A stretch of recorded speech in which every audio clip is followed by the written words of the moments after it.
Seja muito bem-vindo ao podcast do Hospital Veterinário Tevá, um espaço que é referência em cuidados veterinários, afinal une tecnologia de ponta a um atendimento humanizado e especializado. E nós estamos aqui hoje, diretamente da Expo Londrina, com 2 convidados incríveis para conversar com a gente sobre saúde dos pets e para nos ajudar a entender quais são os cuidados essenciais que nós precisamos ter e sobre um tema que nós, como tutores, temos muita dificuldade, que é o câncer nos animais. Então, apresentando os nossos convidados de hoje, estamos aqui com o Dr. Arian, que é veterinário clínico no Hospital Tevá, e também com o Dr. Nazilton, que ele é veterinário oncologista. Desde já, quero agradecer em nome do Hospital Tevá por vocês estarem aqui hoje. Eu tenho certeza que vai ser um bate-papo muito produtivo e sejam oficialmente muito bem-vindos. Obrigado, é um prazer estar aqui, com certeza, um convite dessa ocasião tão especial. E principalmente para falar de um tema que é tão importante, que eu acho que vai ajudar muita gente que está assistindo a gente aí a conscientizar melhor sobre algumas doenças que a gente, como médico veterinário, atende no dia a dia, né? Exatamente. Obrigado, Mayara.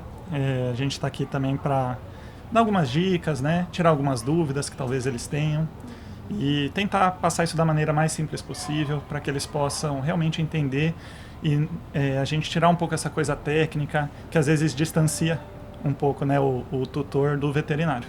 Com certeza. E aproveitando esse gancho, como nós vamos falar sobre a questão do câncer nos animais, eu acho que é muito importante quem está assistindo conseguir entender o que é um veterinário oncologista. Dr. Nazilton, pode explicar para a gente um pouquinho mais o que faz na prática? Claro. Bom, basicamente, um veterinário oncologista cuida daqueles pacientes que têm câncer. E parece algo relativamente simples, né? Mas na verdade não é, porque câncer é um nome genérico, é um nome geral dado para diversos tipos de doença. Então, eu posso citar aqui que facilmente nós temos mais de 200, 300 tipos diferentes de câncer. Nossa, né? É bastante, e é algo complexo realmente. Então, na verdade, parece que o oncologista veterinário trata só câncer, mas câncer é muito amplo, né? Então, nós que somos oncologistas, nós temos a responsabilidade, muitas vezes, de diagnosticar um paciente que tem suspeita de uma doença cancerígena. Então, muitas vezes, esses pacientes, eles vêm encaminhados de outros veterinários, né, que atenderam primariamente o paciente e, por algum motivo, suspeitaram de câncer. Então, às vezes, eles não fecharam o diagnóstico completamente, mas encaminharam para a gente fazer esse trabalho. Então, nessa situação, muitas vezes a gente realiza alguns exames de biópsia, alguns exames de imagem, para chegar, de fato, no diagnóstico do câncer, no nome daquele tipo de câncer. E às vezes a gente atende também, hoje em dia cada vez mais comum, aqueles tutores que em casa viram alguma alteração e também já suspeitaram de câncer. Então, esses tutores, eles já vêm diretamente até nós também, e isso tem sido bastante frequente. Mas, claro, além dessa parte diagnóstica, né, alguns pacientes vêm para o nosso atendimento já com o diagnóstico fechado. Aí cabe a nossa responsabilidade do tratamento. Então, nessa situação, a gente tem uma ampla gama de possibilidades de tratamento que a gente vai selecionar de acordo com cada paciente. Então, pode ser que seja indicado uma cirurgia, uma quimioterapia, uma radioterapia ou outra modalidade, porque são várias de fato, em geral muito parecidos do que acontece em humanos. E até mesmo a associação de várias delas, né? Sim, com certeza. E na verdade, né, isso é interessante também, porque a terapia multimodal, quando a gente associa mais de uma opção terapêutica para aquele paciente, hoje em dia é o que garante melhor resultado, né? Em muitos casos. Então, sim, a gente associa os diferentes tipos, cada um no seu momento, cada um na sua indicação, isso também é uma outra possibilidade. E para nós como tutores, quando nós recebemos a notícia de que aquele membro da família, porque os pets são muito mais que os animais, eles fazem parte da nossa família. Sim. Então, quando a gente recebe essa notícia, é muito difícil. Como que você, doutor, na prática, consegue trabalhar de forma humanizada e, ao mesmo tempo, trazendo aquela realidade do que está acontecendo? Esse é um dos maiores desafios, né? Com certeza, lidar com a situação do diagnóstico de uma doença que eu posso dizer que talvez seja estigmatizada, né? Uma doença que tem uma fama de algo muito ligado ao fim, ligado à morte, né? Então, essa é uma parte muito desafiadora mesmo do nosso trabalho. Mas, ao mesmo tempo, é uma das partes que me dá mais prazer no que eu faço, porque eu acho que é muito importante que nesse momento a gente use muito de empatia, de cuidado, né, de delicadeza. Sempre, é claro, isso não está ligado diretamente a gente omitir alguma informação, a gente precisa ser realista também, mas a gente não precisa ser frio para ser realista. Então eu acho que o principal é conseguir conversar das possibilidades, tranquilizar, porque muitas vezes aqueles tutores de PET, eles não sabem que existe tratamento para a maioria das condições, que existe até mesmo cura para alguns diagnósticos, desde que a gente consiga um diagnóstico precoce, desde que a gente consiga aplicar os métodos de tratamento que a gente já tem disponível. Então é uma conversa delicada, é uma conversa que muitas vezes, até mesmo dentro do nosso serviço, a gente conta com apoio psicológico. Existem alguns psicólogos que já trabalham com a gente nesse momento e em toda a jornada também, né, do paciente que tem o diagnóstico de câncer. E é realmente um desafio, mas é um desafio muito bom a ser cumprido, porque para mim a mensagem que mais me satisfaz durante uma consulta é quando o tutor vira para mim e fala assim: nossa, eu tô saindo muito mais tranquilo do que eu entrei aqui antes de conversar com você. Às vezes, realmente eu dei uma notícia ruim, às vezes realmente o que eu tenho para dizer não é algo maravilhoso, porque afinal de contas, existem sim aqueles cânceres que são agressivos, que invariavelmente às vezes podem até tirar a vida de um paciente. Mas na maioria das vezes a gente tem muito o que fazer por esse paciente, né? E essa pergunta é importante porque, de fato, muitas pessoas, ou até mesmo muitos veterinários, acabam nem encaminhando para o oncologista por essa falta de esperança. E não, às vezes a gente não vai ter uma cura completa da doença, mas a gente vai conseguir um controle ideal, a gente consegue melhorar a qualidade de vida. Eu sempre costumo dizer que, às vezes, a minha alegria não é nem ver o paciente 100% curado, mas é ver aquele paciente que, às vezes, entrava no consultório sem brincar e ele voltou a brincar com o tutor em casa. Ele não estava comendo direito e voltou a se alimentar. Então, às vezes, as nossas vitórias, elas são menores, mas elas têm um gosto muito forte, realmente, né? A gente nunca pode, acho que, desistir, né? A gente sempre tem que buscar realmente as melhores opções que a gente tem. A gente pode dizer, então, que aquele diagnóstico de câncer, ele não é uma sentença de morte. Com certeza não. Na maioria das vezes. Com certeza não. Mesmo que não se possa curar, é possível cuidar. Essa frase, talvez no mundo oncologista, já é até um pouco clichê, mas ela faz muito sentido, né? Ela faz muito sentido, de fato, diante do diagnóstico de uma doença crônica. É uma doença crônica, assim como várias outras. O Ariel também tem, lá na realidade da clínica geral dele, diversas doenças que não tem cura e não necessariamente elas são tão estigmatizadas. Então a gente tem, por exemplo, um paciente diabético, um paciente cardiopata, doente renal crônico, né, que ele vai passar por um tratamento longo, ele não vai ter a cura daquela doença, mas às vezes as pessoas não ligam isso diretamente ao fim como fazem no câncer, né? Eu acho que eles fazem muito uma associação com a medicina humana também, né? Então, quando o Nasilton fala dessa questão de ter uma certa sensibilidade nos atendimentos, no cuidado com a pessoa, é porque ele também entende que por trás daquela pessoa que está trazendo o animalzinho ali para atendimento, pode ter acontecido alguma coisa na vida dela. Ela pode ter perdido algum ente querido por conta de algum tumor, algum câncer, né? Então, a gente tem que lidar com todas essas emoções ali no momento da consulta, conseguir tranquilizar a pessoa, conseguir passar para ela a informação que ela realmente precisa se atentar e cuidar, para que ela possa desenvolver ali até a gente chegar no diagnóstico e conseguir fazer o tratamento. Então é muito importante essa parte de a gente se sensibilizar, mas ao mesmo tempo ser racional. Então a gente nunca sabe, a gente vai descobrindo um pouco a cada consulta, vai conversando, vai se soltando, vai entendendo melhor como que é a vida da pessoa, mas naquele primeiro atendimento é um desafio mesmo por conta disso. A gente não sabe tudo que ela já passou na vida dela, às vezes com outros animais, em um momento assim, ó, de anos atrás, onde a medicina não estava tão evoluída, onde não tinha tantas ferramentas para a gente conseguir tanto diagnosticar quanto tratar o paciente, né? Então a gente tem que levar tudo isso em conta também. Tá? E a gente sempre vê assim, até um elogio ao Dr. Nazilton, né? Os clientes, quando entram na consulta com eles, com a equipe deles, eles saem mais tranquilos.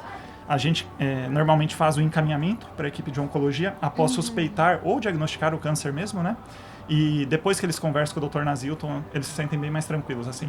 O semblante deles, quando eles voltam para o hospital, é outro, sabe? E aí vai se criando até uma amizade, assim, um relacionamento, né? Porque vai ser aquele paciente que vai continuar a vida toda ali com a gente.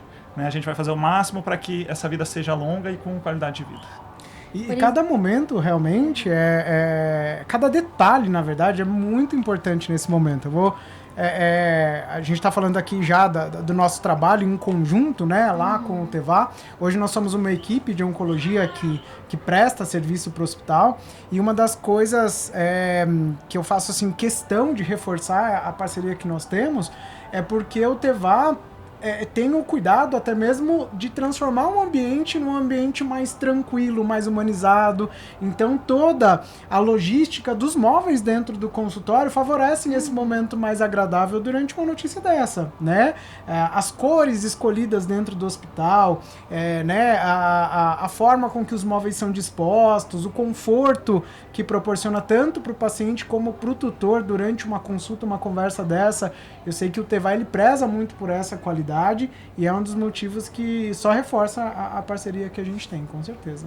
Exatamente, é justamente comentar a respeito disso, né? Que dentro do Tevá tudo é pensado para trazer esse conforto em momentos que são difíceis. Porque eu falo, ninguém acorda feliz porque vai levar o pet no médico. Claro. A gente sempre pensa, ou tô indo prevenir alguma coisa, ou estou com algum problema. Na verdade, até nós temos pets também, e assim, quando a gente tem que levar, também não é fácil. É dolorido. É dolorido, com certeza.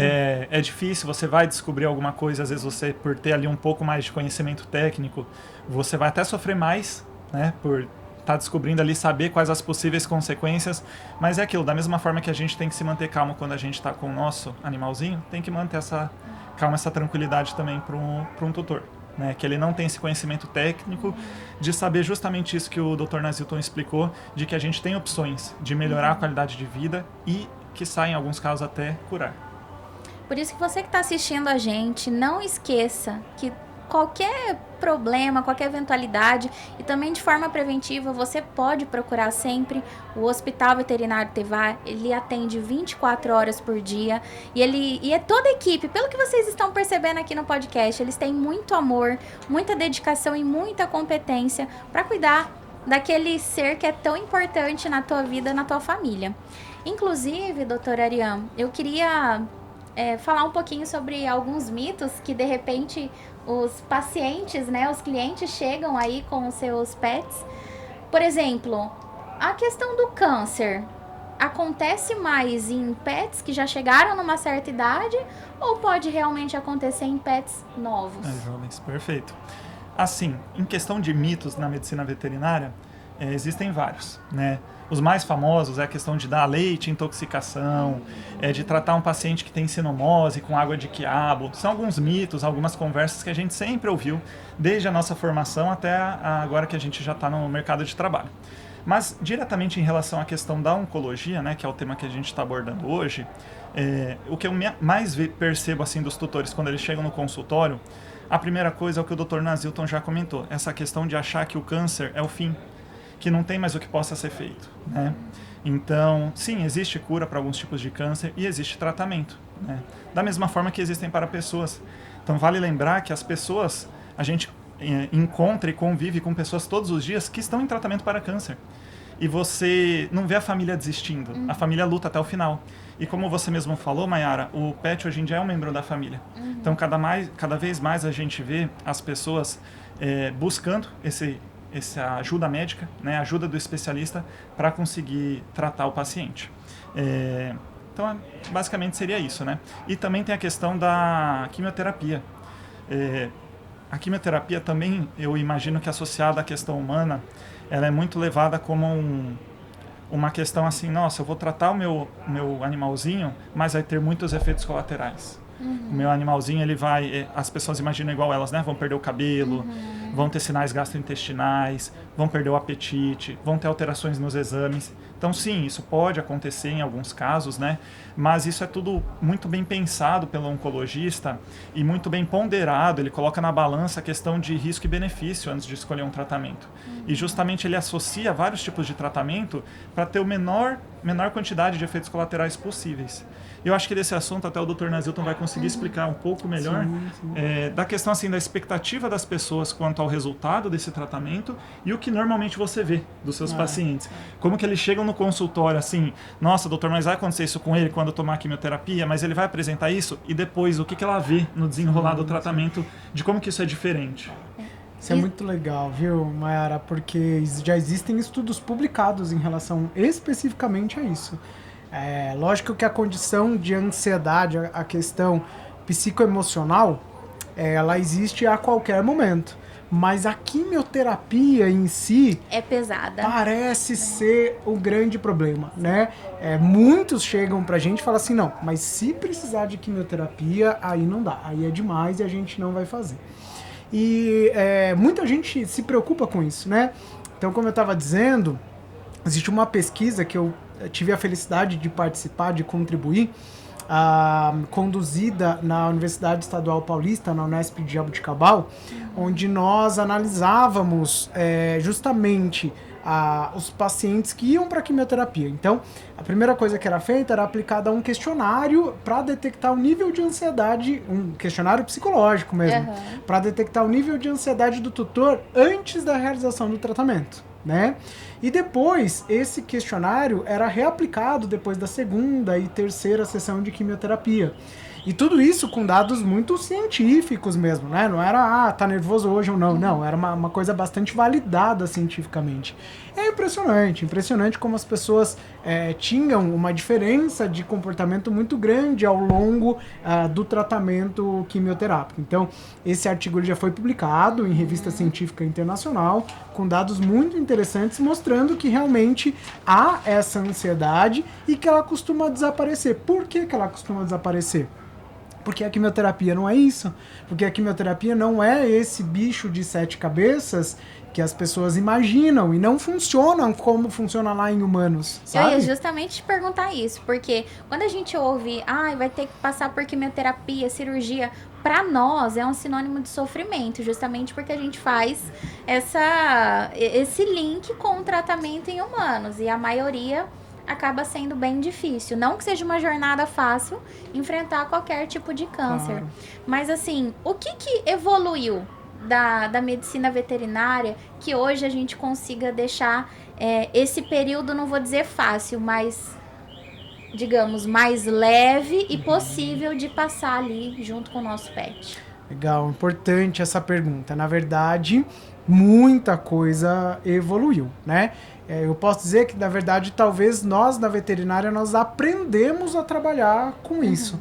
Porque é muito comum a gente só imitar o que o médico faz, né? Que já estudou aquilo primeiro, que já tem mais estudo, já tem muito costume. Então, eu acho que o principal é que a gente foi aprendendo as características de como eu devo aplicar tal medicação, de como ela deve ser aplicada, qual o intervalo das aplicações, que cão é diferente de gato, né? Era muito comum a gente tratar exatamente igual durante a quimioterapia um cão e gato quando eu comecei a trabalhar com oncologia. Hoje não. Hoje os protocolos já são completamente diferentes, as doses são diferentes, né? Tem uma coisa muito importante que contribui diretamente para o sucesso do tratamento quimioterápico, que é a medicação, né? A forma com que ela é preparada, Nós sabemos que existem diversas marcas das medicações. Essa então, medicação seria da quimioterapia? da quimioterapia, tá. exatamente. Existem diversas marcas, são as mesmas que são utilizadas em nós humanos, e como qualquer coisa na vida, tem marca boa e marca ruim. Sim. Então, ter a responsabilidade de tratar o paciente com produtos de referência e ter um conhecimento técnico de como aquilo é feito é o que faz mais diferença. Mas, naturalmente, fisiologicamente, os cães e os gatos, eles têm uma melhor aceitação mesmo. Então, eles são mais sortudos do que nós, nesse ponto de vista, porque a gente tem isso no nosso serviço de oncologia enumerado, levantado mesmo, de fato. E a nossa taxa de efeitos colaterais é muito baixa, é muito baixa. É raro, tá? Um paciente que desiste de fazer, um tutor que desiste de fazer quimioterapia no seu animalzinho por conta de efeito colateral. Isso é muito raro acontecer. Doutor, aproveitando sobre a questão de efeitos colaterais, que eu acho que é uma dúvida de muita gente que assiste a gente agora. Quais seriam os principais efeitos colaterais que uma quimio pode trazer para os pets? Eu acho que bacana é a gente começar respondendo essa pergunta, imaginando por que a quimioterapia causa efeitos colaterais, né? Então, na verdade, a quimioterapia também, né? Nós temos aí uma disponibilidade de diversas medicações diferentes. Não é uma única medicação, né? Então, a gente tem várias disponíveis e cada uma tem a sua indicação. Mas o que essas medicações têm em comum é que elas têm a capacidade de matar células que se dividem. Só para a gente entender um pouquinho melhor, o câncer é uma doença que, se eu pudesse explicar rapidamente como ela funciona, eu quero que vocês imaginem que é um conjunto de células que o que tem de diferente nessas células é que elas têm a capacidade de se dividir numa velocidade muito grande, se dividir numa forma descontrolada. Então faz muito sentido a gente usar uma medicação que age em células que se dividem rápido, que se multiplicam rapidamente. O problema da quimioterapia é que ela é não seletiva. Isso significa que ela vai agir naquelas células do câncer e matar aquelas células que estão se multiplicando de forma acelerada, mas a gente tem naturalmente células no nosso corpo que se dividem. Então ela mata essas células também. Então, a maior parte dos efeitos colaterais que a gente observa é de células normais que morreram. Então, por isso que em nós humanos, por exemplo, cai muito cabelo, tá? Isso pode acontecer em algumas raças e com alguns tipos de medicação que a gente utiliza na veterinária, mas não são em todos, é incomum pra gente, tá? Células do trato gastrointestinal, então células do estômago, do intestino, então por isso que os animais muitas vezes têm muito vômito, diarreia, falta de apetite, mas na maioria dos casos isso é transitório. Costuma durar 1-2 dias, tá? A gente, na maior parte dos casos, nem trata, porque a gente sabe que hoje ele não quer comer, hoje ele teve um vômito ou outro e amanhã ele vai estar bem. Então a gente nem costuma tratar essa condição porque é autolimitante, né? Acontece num período muito pequeno, realmente. Perfeito. E, doutora Ariane, a gente falou sobre a questão de ansiedade, né? E é muito difícil receber a notícia de que o nosso membro da família tão amado está com câncer. Quais seriam os primeiros passos depois que o tutor recebe esse diagnóstico? O que ele deve fazer? Primeiro passo, né, conversar com o veterinário, vai explicar o resultado do exame, vai passar algumas informações prévias, né, para ele entender um pouco sobre a doença. Mas é o que eu sempre explico. Da mesma forma que na medicina humana, quando você está com um problema de pele, você vai no dermatologista. Quando você está com um problema de visão, você vai no oftalmologista. O clínico geral, ele conhece e ele sabe tratar a maioria das condições, mas ele não é especializado em nenhuma delas. Então, numa doença tão séria e tão importante de você iniciar um tratamento adequado desde o início, é importante que já procure o especialista desde o início. Por isso que o Dr. Nazilton comentou que cada vez mais ele tem recebido até mesmo tutores que em casa percebem um nódulo, já sabem que aquele nódulo, aquela verruguinha pode ser um tumor, e por conta disso eles mesmos já procuram o especialista. Eles preferem nem passar pelo clínico geral primeiro, tá? Em alguns casos não vai ser nada essa verruguinha, né? A gente vai tratar de uma outra maneira, mais simples, mas sempre que a gente conseguir fazer esse encaminhamento o mais rápido possível e iniciar o tratamento correto, adequado desde o início, a chance de sucesso é muito maior. Então, infelizmente, até hoje, a gente acaba até recebendo alguns casos assim no hospital de pacientes que já iniciaram um tratamento ou já iniciaram alguma investigação, mas que não está sendo feita da maneira mais atualizada possível, né? Com as tecnologias mais avançadas possíveis. E hoje em dia, no hospital, a gente tem, por exemplo, quando o animal chega ali para check-up, né? E a gente detectou algo que possa ser um tumor. A gente diretamente já passa esse resultado para a equipe de oncologia e normalmente eles mesmos que já passam esse resultado para o tutor. Por quê? Porque com toda a expertise que eles têm, o conhecimento e o histórico de casos que eles atendem, eles vão conseguir passar muito mais confiança para o tutor, vão conseguir direcionar o caso fazendo exatamente os exames necessários, então você não perde tempo com exames que talvez fica se postergando, esperando o resultado de exames que não vão agregar em nada, né? E hoje no hospital a gente já tem todos os exames necessários para fazer o diagnóstico dessas neoplasias. Então vai desde o check-up inicial, que é o exame físico, examinar o paciente e tudo mais, né? Até os exames laboratoriais, então exames de sangue, exames de urina, que vão auxiliar ali você a entender sobre o estado geral de saúde do animalzinho. E também a investigação através de exames de imagem.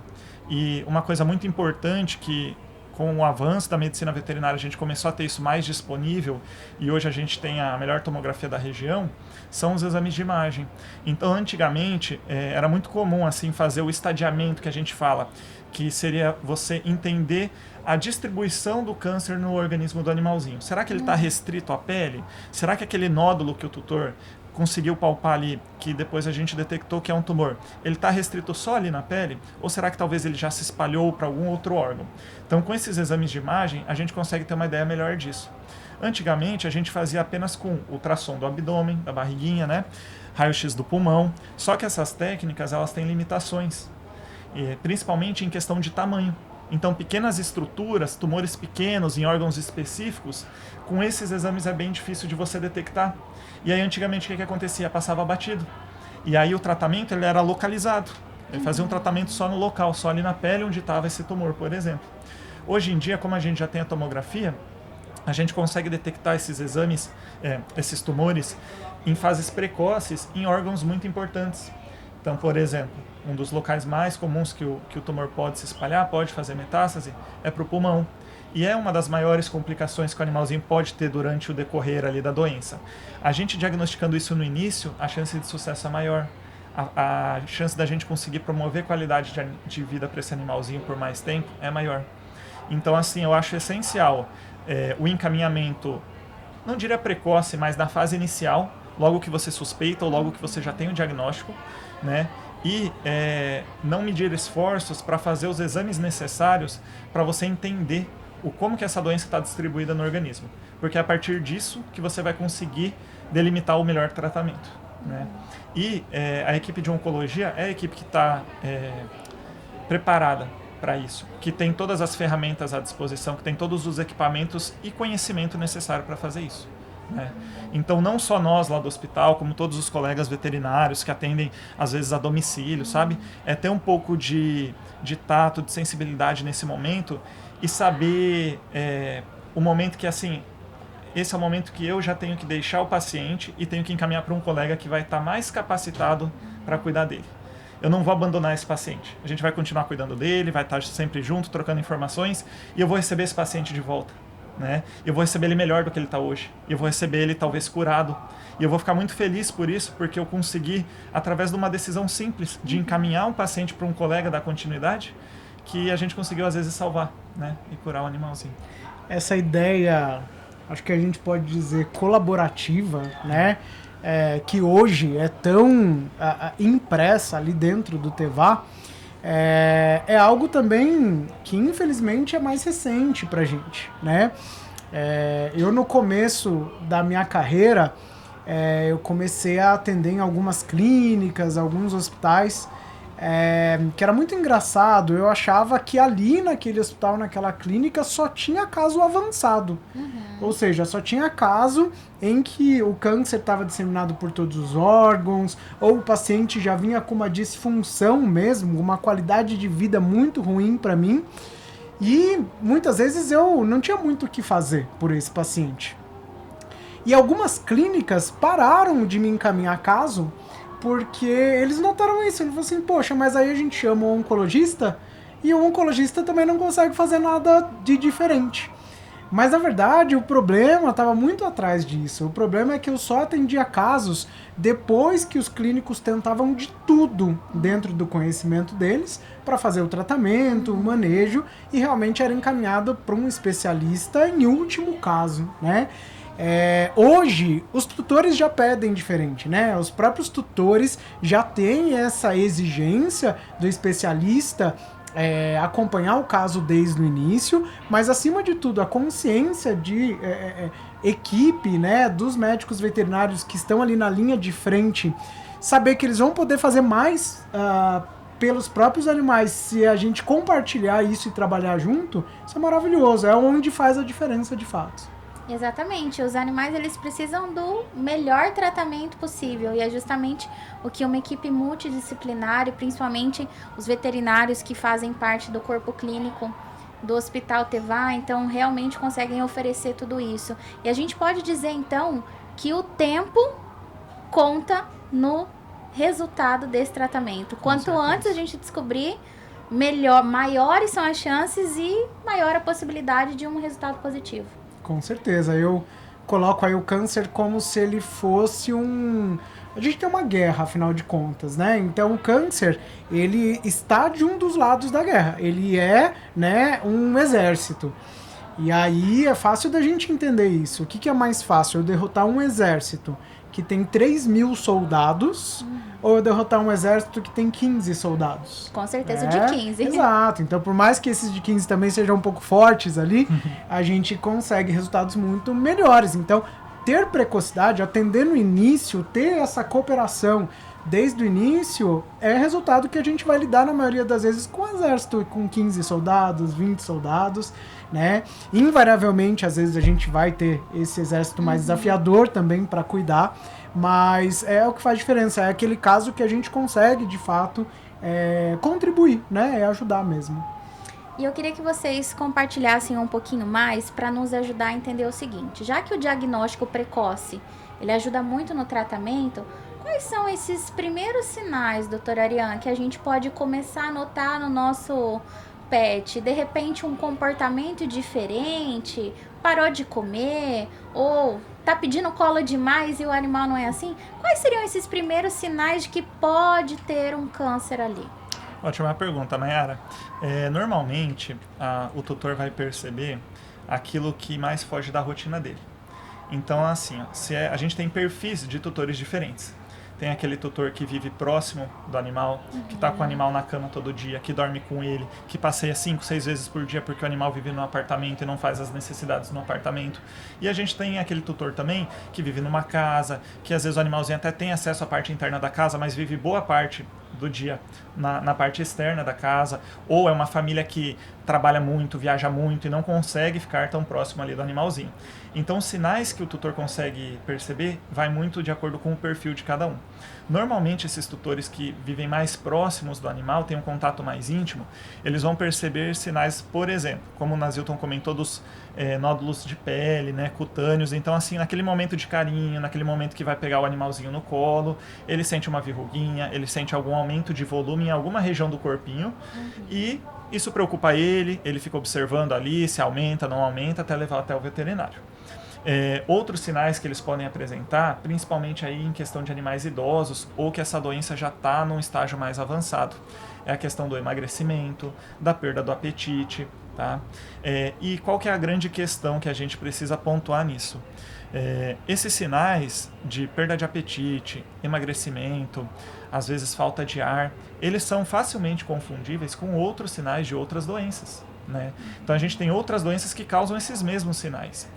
E aí muitas vezes, por o animalzinho já ter tido vômito ou diarreia em algum momento da vida, o tutor fica mais tranquilo, numa zona de conforto, aguardando ver se aquilo ali vai melhorar, vai passar sozinho, tenta um remedinho caseiro, a vizinha falou que se fizer chá daquilo, chá disso, ele vai melhorar, e aí a gente perde esse tempo que o Dr. Nazilton comentou que é tão primordial. Então a recomendação é, sempre que você notar algum sinal que fuja do fisiológico, que fuja do normal, do dia a dia do animalzinho, você pode entrar em contato com o seu veterinário de confiança. Ali no hospital, o que a gente às vezes até preza? poxa, o tutor está trabalhando, não tem tempo, manda uma mensagem no WhatsApp, liga, fala comigo. Olha, Ariane, normalmente ele come 2 pratos por dia, faz 2 dias que ele não está comendo. A gente vai orientar, né? Traz aqui, vamos dar uma olhadinha nele, vamos ver o que está acontecendo. E aí, infelizmente, naqueles casos que a gente atendeu precocemente e diagnosticou, infelizmente, que seja um câncer ou algo nesse sentido, pelo menos a gente ganhou tempo. A gente começou a investigar a doença logo no início, né? O que não pode acontecer é você deixar o animal... ele está te mostrando os sinais, ele não fala. O animalzinho não vai contar para você que ele está doente. Então ele está tentando te mostrar sinais de que ele não está alerta, ativo, ele não está brincando, ele não está pedindo colo como ele costuma pedir, ele reclamou de dor quando foi fazer um movimento que ele sempre faz e ele nunca reclama. Ele sempre sobe a escada e nunca reclama, e naquele dia ele reclamou. Então algo não está normal. Só que nós, seres humanos, até mesmo nossas crianças, filhos, eles chegam pro pai e contam: pai, tá doendo aqui, pai, não tô legal. Ou o próprio ser humano vai ao hospital e conta pro médico, né? Tô sentindo isso já faz tanto tempo. Nos animais, quando eles demonstram os sinais, normalmente eles já estão com aquele problema há algum tempo ali no organismo. E aí o tutor percebe a manifestação desse sinal, né? Então o mais importante, sem sombra de dúvidas, é assim que detectar qualquer um desses sinais ou qualquer coisa que fuja da rotina, do habitual daquele animalzinho, é levar para atendimento, tá? E aí, a partir desse atendimento, a gente vai identificar se é algum outro tipo de doença, com base nos exames, na conversa com o tutor, examinando o paciente.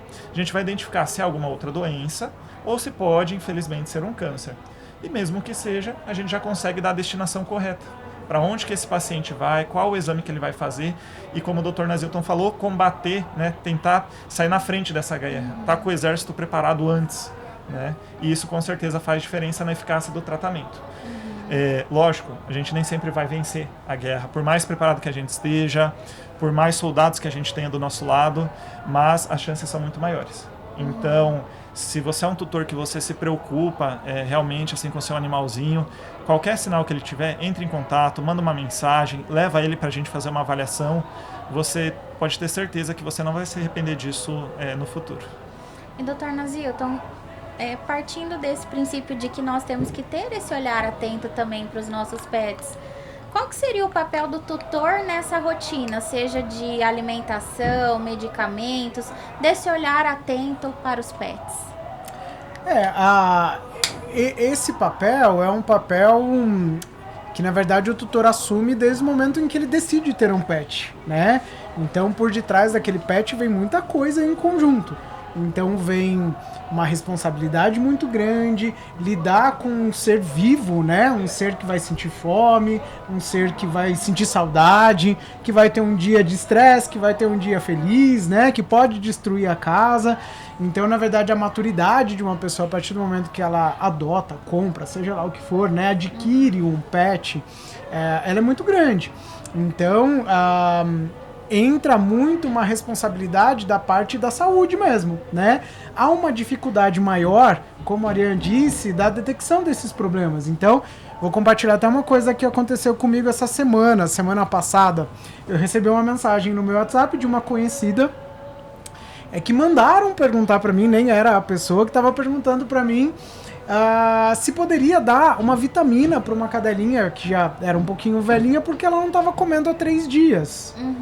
Né? Aí eu pensei na minha responsabilidade de falar, sim, pode dar uma vitamina, porque na verdade, uma cadelinha que já tem uma certa idade e parou de se alimentar, poxa, me ajuda aí, quantas possibilidades de doenças diferentes não podem estar acontecendo, né? Então, assim, era uma vitamina que provavelmente não ia causar nenhum problema, tá? Para esse animal em si, mas talvez isso alimentasse o tutor em uma conduta que ele ia demorar mais um pouquinho, então, porque aquela vitamina ele tinha em casa, porque foi recomendado para um outro cão que uma vez parou de comer. Mas às vezes o problema era completamente diferente, né? Então cai também a nossa responsabilidade como veterinário de falar, sim, pode dar essa vitamina, né? Mas, então eu tentei deixar muito claro que é a responsabilidade do tutor falar assim, olha, tudo bem, a única forma que ele tem de te avisar que algo não está bem é parar de comer. Então, às vezes, isso pode ser um grande sinal. Então, mesmo que você vai optar por dar essa vitamina, leva no veterinário, faz a triagem. Então, tem uma responsabilidade muito grande de ter um ser vivo nas suas mãos que não consegue se comunicar como a gente, né? Então, por isso a importância dessa parte de saúde, né? Com certeza. A gente tem que cuidar com muito carinho, muito amor, porque quando a gente chega em casa é muito abraço, muito lambejas, como a gente fala. Sim, é uma alegria. E é muito só, amor, né? Então a gente tem que ter a recíproca, né? Sim, Sei que nosso dia a dia é uma loucura, nem sempre a gente consegue estar ali do jeito como a gente gostaria, mas é importante esse olhar atento, esse carinho, esse cuidado que eles demonstram sempre por nós. E existem algumas raças que já vêm com algumas predisposições, às vezes para ter mais doenças de pele, no pelo. Eu queria saber se existe alguma raça, Dr. Nazilton, que de repente já vem com uma predisposição maior a ter câncer. Sim, não quero que ninguém se assuste, tá? Isso não significa que se você aí em casa tem um animalzinho dessa raça que automaticamente ele vai ter câncer. Não, tá? Mas isso é até um pouco curioso, porque até pouco tempo atrás, quando a gente estudou, fazia veterinária, e tinha algum professor que ia falar de câncer pra gente, sempre surgia uma raça, que era o boxer, né? O boxer era o campeão, qualquer câncer, ele sempre aparecia na lista das raças mais predispostas a ter aquela doença, né? Hoje em dia já não, primeiro que boxer não é tão comum, né? É mais difícil da gente ver boxer, eu adoro boxer, pelo amor de Deus, pessoas, tenham boxer, porque é um cão muito adorável, né? Mas eu acho que hoje em dia, sem sombra de dúvidas, a gente tem um cão também, uma raça que é amável, é uma das minhas preferidas, que é o Golden Retriever, né? Ele tem aparecido nos estudos epidemiológicos com uma força bastante grande, mas isso é muito variável. Eu tô falando Golden porque dentro de um número grande de cânceres ele tem uma predisposição, tá? Nos gatos esses estudos já são menos frequentes, mas vira e mexe a gente tem o siamês sendo citado como uma raça que é observado diversos tipos de câncer também. Mas o curioso, na verdade, eu acho que nem é isso. O curioso é saber que, eu não sei se vocês sabem, mas às vezes a gente se aproxima do diagnóstico baseado na raça. Às vezes eu estou atendendo 2 cães de raças diferentes, mas que estão apresentando o mesmo sinal suspeito de câncer. Mas naquela raça eu penso no câncer X e na outra raça eu penso no câncer Y. Isso é engraçado, né? Por conta de diferenças mesmo. Espécie, cão e gato também, completamente diferente. O que a gente espera de um gato com câncer de mama é completamente do que eu espero de um cão com câncer de mama. Então há essa heterogeneidade, há essa complexidade por trás das raças também. E falando um pouquinho agora em prevenção. Assim como nós humanos temos que fazer os nossos check-ups anuais, eu queria que o Dr. Arian contasse um pouquinho quais são, qual é aquela listinha que a gente não pode deixar de cumprir ao longo do ano com os nossos pets. Mayara, eu trabalho de uma forma diferente. Eu não acho que exista um protocolo específico que você possa usar para todo paciente. Como o Nazilton comentou, a gente tem o cão, tem o gato, né? Os exames, a abordagem ela tem que ser individualizada, tem que ser específica para cada paciente. E não, existem esse grupo de exames aqui que a gente vai realizar todos eles em todo paciente que chegar no hospital. Isso não é uma maneira inteligente, não é uma maneira... É robótico, né? Não é uma maneira assim eficaz. Com certeza. A gente tem que fazer trabalhar de uma forma individualizada, né? Então hoje em dia, só pra gente citar assim, os exames mais comuns que normalmente a gente faz. Então chegando o paciente no hospital, a gente conversa com o tutor, faz a anamnese, para buscar o máximo de informações possíveis que possam fazer com que a gente descubra o que está acontecendo com o animalzinho. E na questão do câncer também. Será que esse animalzinho foi castrado quando jovem? Não foi? Será que esse animalzinho teve contato com algum grupo específico de medicações ou não? Várias informações que vão ajudar a gente a pensar no que pode estar acontecendo com ele. A partir disso, a gente faz o exame físico do animalzinho. Então, a gente examina a parte externa, interna, auscultando o coração, pulmão, palpa o abdômen para ver se sente alguma estrutura anormal ali. E aí que é muito importante, é nesse ponto a experiência do clínico geral que está atendendo. Porque, lógico, no início das nossas carreiras, a gente tem menos experiência e com o passar do tempo, a gente vai tendo mais casos e vai tendo um tato mais acurado, vai conseguindo identificar melhor o que pode estar alterado ali nesse exame físico.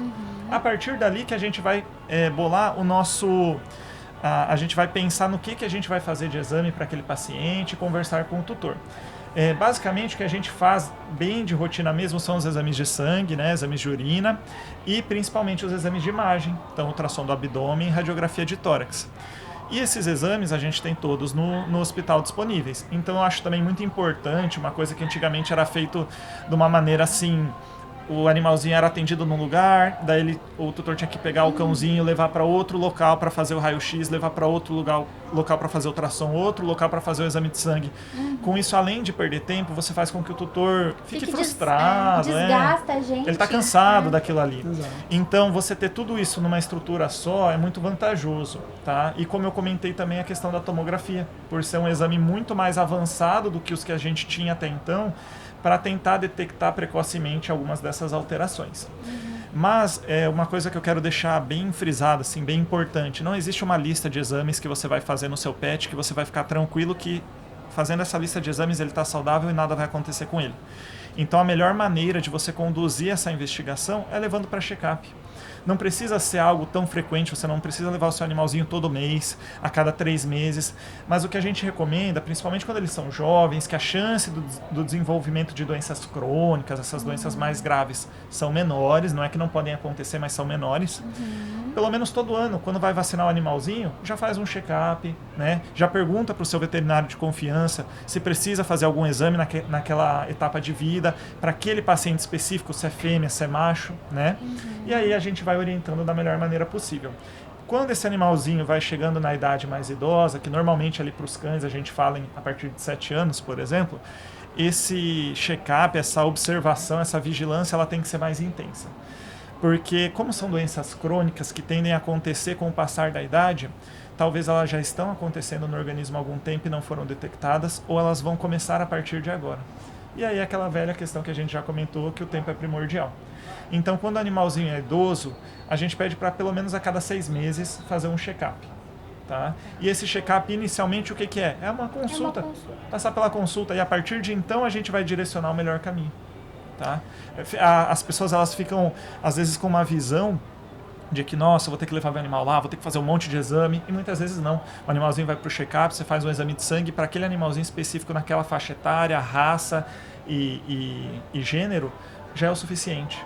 Né? O melhor, então, é a gente agendar a consulta e passar pela avaliação. E, como o doutor falou, vale lembrar que o Hospital Veterinário Tevá é tudo em um só lugar. Então, você não tem esse desgaste. A demora, inclusive, que às vezes apresenta, né? Às vezes você vai e faz um exame de sangue no seu pet, demora lá mais vários dias, né?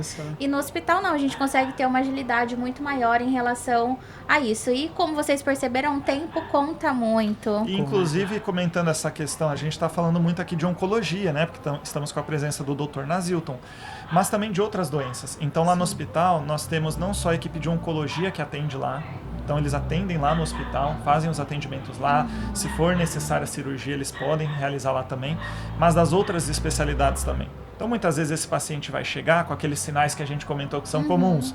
Não está se alimentando, está com diarreia, mas não é um câncer. Né? Esse animalzinho está com um problema renal. A gente tem um nefrologista. Esse animalzinho chegou lá com dificuldade para respirar. Não é câncer no pulmão. Esse animalzinho está com problema no coração. A gente vai orientar qual exame que ele tem que fazer e, a partir disso, ele vai dar seguimento com o cardiologista. Então, é muito importante ter em um local só diversas especialidades que possam dar o melhor atendimento para aquele paciente de acordo com o que ele tiver. Exatamente. Dr. Nazilton, gostaria que você compartilhasse, acho que são muitos casos que o doutor já pôde acompanhar até hoje na sua trajetória. Tem algum caso de algum paciente que te marcou? São vários, né? Eu tenho muitos pacientes que marcaram aí a minha trajetória. Eu me lembro certinho meu primeiro paciente que eu fiz quimioterapia, o primeiro paciente que eu operei, né? Lembro de diversas histórias, assim. Mas eu acho que tem um que foi o mais marcante, sim. E inclusive eu costumo contar a história desse paciente para os meus colegas veterinários que às vezes não gostam, tá, de atender pacientes com câncer, porque às vezes os veterinários têm esse ponto negativo, eles não conhecem também a doença e nem a especialidade, e eles acabam não gostando de câncer por conta disso. Mas eu me lembro muito bem de uma paciente, uma labradora chamada Fofa, que tinha uma tutora muito querida, e na época eu dava aula em faculdade, e a Fofa era um caso difícil, viu? Era um caso muito difícil. Ela tinha um diagnóstico de câncer dos mais agressivos, raro. Infelizmente, não tinha um tratamento eficaz descrito nos livros, nos artigos científicos. Então, a gente estava se esforçando ao máximo para conseguir dar suporte para a Fofa, mas nós não estávamos conseguindo. Não estávamos conseguindo. E dia a dia, infelizmente, a Fofa piorava.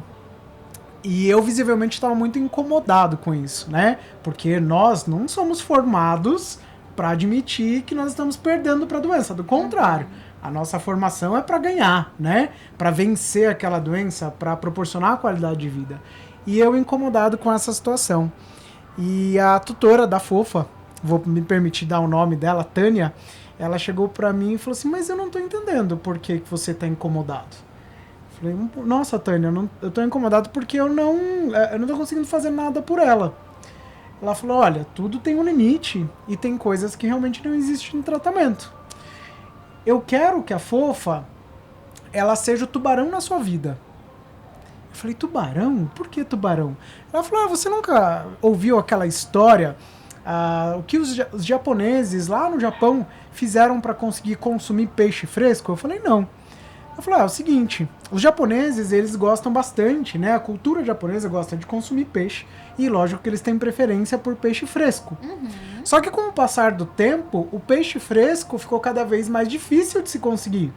Porque não tinha mais peixe vivendo ao redor ali na costa, então os barcos tinham que viajar até longe e aí o peixe tinha que ser refrigerado, tinha que ser congelado e não era o ideal, né? Porque o ideal é comer o peixe sempre fresco.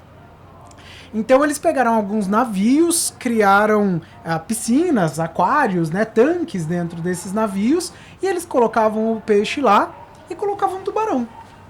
Aí eu falei pra ela, mas Tânia, o tubarão não ia comer os peixes? Ela falou, sim, o tubarão ia comer alguns peixes. Só que alguns iam conseguir fugir do tubarão e eram esses que iam chegar vivos até a costa e iam ser os peixes frescos. Então eu quero que a Fofa seja o seu tubarão, que ela te alimente, por mais que você esteja nessa profissão, né, de desafios, que ela seja o tubarão que você vai ter que fugir dele, né, porque senão você vai acostumar sempre a ganhar nos seus casos e uma hora você vai ser acomodado. Então não, eu quero que a Fofa seja o tubarão na sua vida, né, que te incentive a estudar mais, a não se contentar por não ter conseguido cuidar dela, porque o próximo paciente que aparecer da mesma forma, com certeza a Fofa vai ter te ensinado muito. E foi muito emocionante ela me falar isso, né? Eu, numa altura da minha carreira, que eu já era professor universitário, aprendendo ali, né? E a gente sempre tem o que aprender, aprendendo uma lição de vida maravilhosa. Ela estava psicologicamente muito mais preparada do que eu para admitir que era o fim da Fofa. E o caso da Fofa teve um fim, infelizmente o câncer levou ela, né? Mas ela me serviu com certeza de incentivo para continuar me atualizando, continuar estudando, buscando novas alternativas para tratamento, fazendo pesquisa, que eu gosto bastante de fazer também, para colher melhores resultados. Com certeza esse foi um dos casos, talvez o mais marcante assim, que eu já acompanhei. Isso é muito legal, né? Esses casos que desafiam a gente. E eu vejo que é isso que diferencia, às vezes, o bom veterinário do ótimo veterinário. Que é o veterinário que faz o que o Dr. Nasilton fez. Ele não se acomoda, ele está num caso difícil, ele luta, ele busca até o final dar o melhor atendimento ali possível, né? E aí a gente sabe aceitar também quando não consegue, né? E é engraçado porque, às vezes, a gente tá ali como profissional, né? O tutor tá buscando você como uma referência, mas na verdade é o tutor que tá te ensinando alguma coisa. O tutor ou o animalzinho, quantos casos a gente não vê o animal lutando até o fim? Às vezes você já vê até o veterinário responsável tá desistindo. Ele já tá exausto, ele já tentou de tudo, e o animal não responde, não melhora, e aí você vai ver lá no outro dia o animalzinho tá de pé, comendo. Então você fala, nossa, eu duvidei né? Eu duvidei que ele teria essa força de melhorar.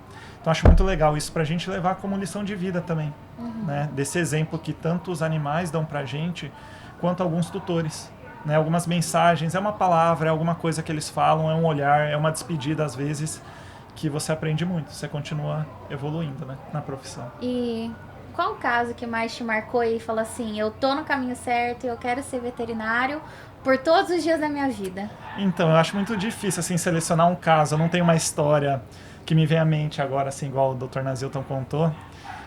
Eu acho que é um pouco de cada caso, sabe? Tem alguns casos que chamam mais atenção e normalmente são aqueles mais difíceis, né? Ou são aqueles casos mais tristes que a gente acaba se recordando e acaba levando pro resto da vida como uma lição de vida. Se eu pudesse citar um caso aqui, por exemplo, eu atendi uma paciente que ela tinha um tumor em boca, né? Foi diagnosticado, foi descoberto qual era esse tumor, mas infelizmente a tutora não tinha todas as condições necessárias para fazer o que era o melhor ali pela paciente naquele momento. Mas era uma tutora, eu atendo ela até hoje, que fazia tudo que ela podia pelo cachorro. Mas se precisasse todo dia no hospital, ela levava todo dia. Então a gente acaba se mobilizando também, conversa com o colega e vê o que cada um pode fazer para ajudar, porque a gente acaba se envolvendo. Então é muito legal quando o tutor ele se empenha em resolver tanto quanto você. Você não se sente sozinho naquilo ali. Você vai fazer 50% a sua parte, mas os outros 50% é do dono do animal, né? Então foi muito legal que essa tutora, assim, eu acompanhei ela por anos, em outros hospitais, outras clínicas que eu trabalhei, ela sempre levava o animalzinho lá comigo. E a gente conseguiu dar um longo período, assim, de qualidade de vida para esse animalzinho, até o momento que, infelizmente, a doença venceu, né? Mas foi um caso, assim, bem desafiador e, nossa, a gente chorava junto, às vezes, no consultório, casos, assim, emocionantes. E a gente nunca esquece, né? Então, não só esse caso específico, como tantos outros. Eu não gosto de pontuar um só, porque parece que os outros não foram tão importantes quanto aquele ali. E veterinário chora, né? Chora. Olha, essa Precisa pergunta chorar. acabou de passar pela minha mente. Veterinário chora. Normalmente Chora. a gente tenta se Porque conter. pra gente é muito difícil. Não pode chorar mais do que o tutor. Exato. Mas às vezes Mas acontece. a gente chora também, e eu acho que vai ser estranho quando a gente não chorar, né? Quando a gente estiver diante de uma... Quando perder a sensibilidade, né? Quando estiver diante de uma história triste, e tem várias, e a gente não se sensibilizar com isso, não se emocionar, aí a gente tem que repensar também, né? Sim. O que a gente tá fazendo ali, mas a gente chora. Porque tem um momento de ser racional, né? De tomar a decisão, mas tem um momento de você é um ser humano Acolher, também, né? Com certeza. Acolher e ser acolhido também, Também, porque sim. é uma jornada que vocês acompanham, né? Acredito que tem animais que vocês acompanham desde o primeiro momento Sim. até o momento de encerrar a jornada dele aqui com a gente. A gente acaba cuidando como se fosse nosso.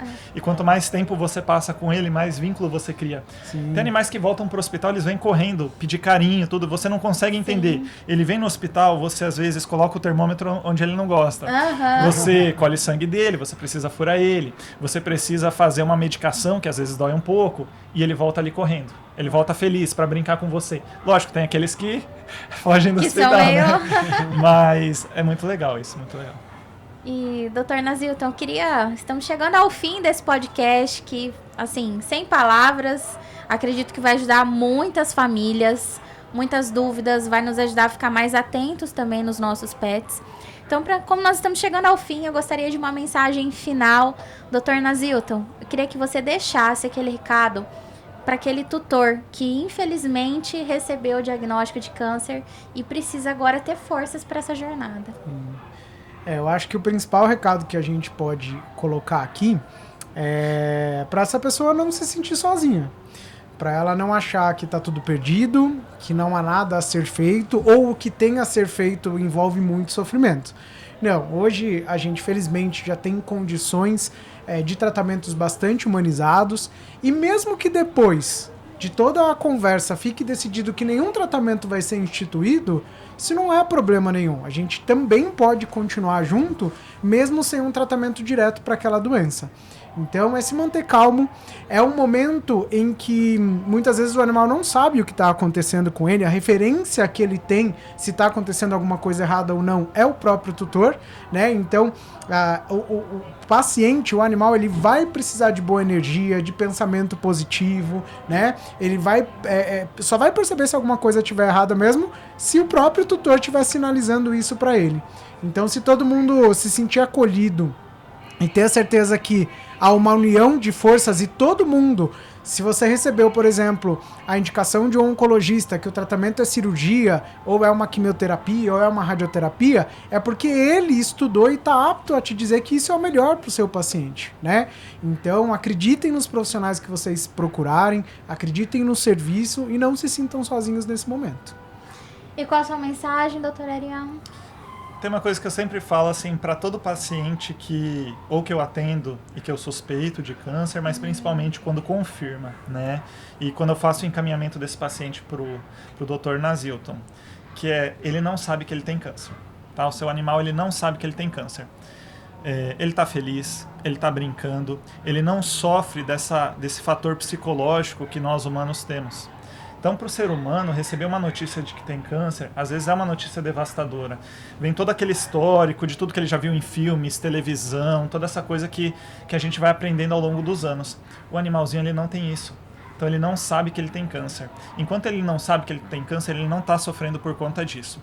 Lógico, os sinais vão surgir com a progressão da doença. E a gente está ali para tratar, para cuidar desses sinais. Mas eu acho importante até a gente levar isso como uma lição de vida para a gente, né? Já pensou se a gente lidasse com as dificuldades da vida, com alguns problemas, ou com alguns diagnósticos da nossa vida mesmo, dessa forma? Poxa, se eu não soubesse, eu estaria sofrendo tanto assim hoje? Tá doendo? Isso tá atrapalhando a minha qualidade de vida? Ou isso é só uma informação que está me limitando a viver? Que está me limitando a ter qualidade de vida, a conversar com os outros, a ser feliz? Então, acho que assim, é um ensinamento que eles não falam, eles não passam pra gente, mas que a gente tem que ter essa percepção de tentar viver que nem eles. Esses dias teve um paciente que a gente perdeu lá no hospital, eu fiz o exame dele, ele estava saindo do hospital e tinha feito raio-x. E o tórax dele, assim, estava com tumor ali, né, espalhado pelo pulmão, tudo. Ele estava abanando o rabo e correndo. Então, assim, ele estava feliz, ele não sabia que ele tinha câncer e ele ia viver ainda algum tempo com qualidade de vida, sem problema algum por conta daquilo. Então, acho muito importante isso a gente levar como lição de vida mesmo.